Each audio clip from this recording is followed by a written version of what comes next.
বিসমিল্লাহির রহমানির রহিম। আসসালামু আলাইকুম। সবাই কেমন আছেন? আলহামদুলিল্লাহ, আপনাদের দোয়ায় আমিও ভালো আছি।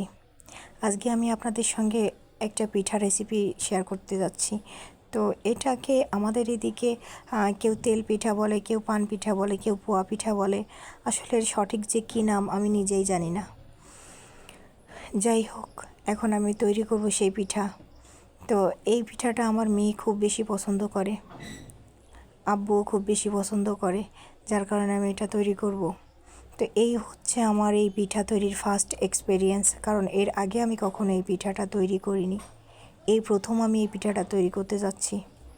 তো পিঠা তৈরি করার জন্য আমি এখানে চালের গুঁড়ো নিয়ে তারপরে এখানে আমি গুড় দিয়ে দিয়েছি।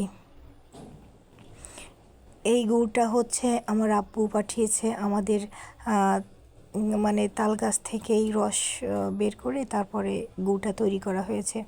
তো আমি এখানে আগে থেকেই আমের জুস করে রেখেছি, অর্থাৎ আমটাকে আমি খুব ভালোভাবে পিষে তারপরে রসটা বের করে নিয়েছি ছাঁকনি দিয়ে ভালো করে।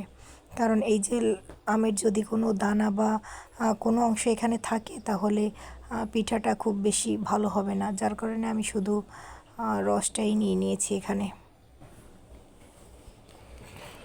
তো এটাকে আমি খুব ভালোভাবে মেখে অ্যাডজাস্ট করে নিব গুঁড়োর সঙ্গে। এখানে আমি ব্যবহার করব ময়দা।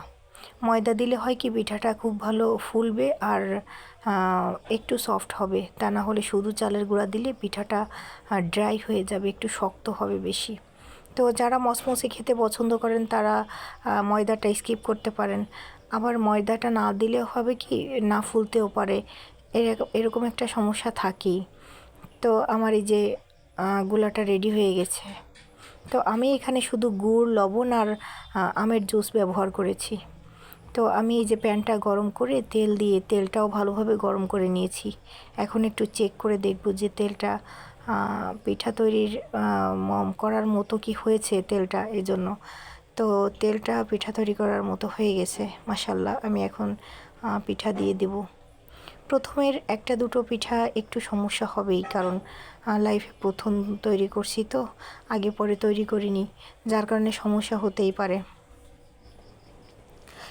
যাই হোক, সমস্যা খুব বেশি হয়নি। প্রথম পিঠাটা একটু দেওয়া বড় হয়ে গেছে, যার কারণে তেলের সঙ্গে পিঠাটা অ্যাডজাস্ট হয়নি, একটু কম ফুলছে, এই আর কি।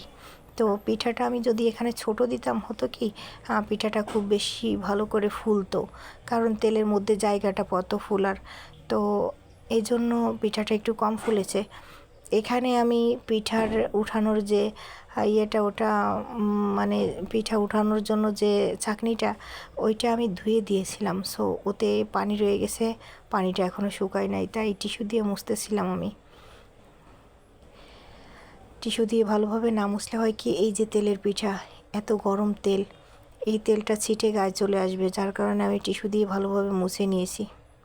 তো হঠাৎ করেই তৈরি করা পিঠাটা, যার কারণে আগে পরে আমি সময় পাই নাই, যার কারণে আমি রেডি করতেও পারি না এইগুলা। হঠাৎ করেই তৈরি করার কী করার। তো টিস্যু দিয়ে ভালোভাবে মুছে নিয়েছি, মুছে নিয়ে পিঠাটা তৈরি করছি। দেখেন এই পিঠাগুলো এখন মাশাল্লাহ ফুলতেছে। এর আগের পিঠাগুলো ফোলে নাই, কারণ ওই যে আমি বড় দিয়ে ফেলছি, এই জন্য।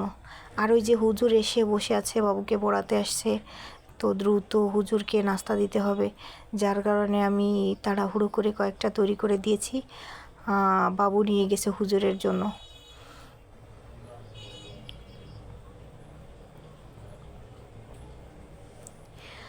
এই পিঠাটা অন্য একদিন আপনাদের সঙ্গে ওই যে কাঁঠাল আছে না, কাঁঠাল দিয়ে তৈরি করে শেয়ার করব। তো আজকে আমি আম দিয়েই তৈরি করলাম, যেহেতু আমের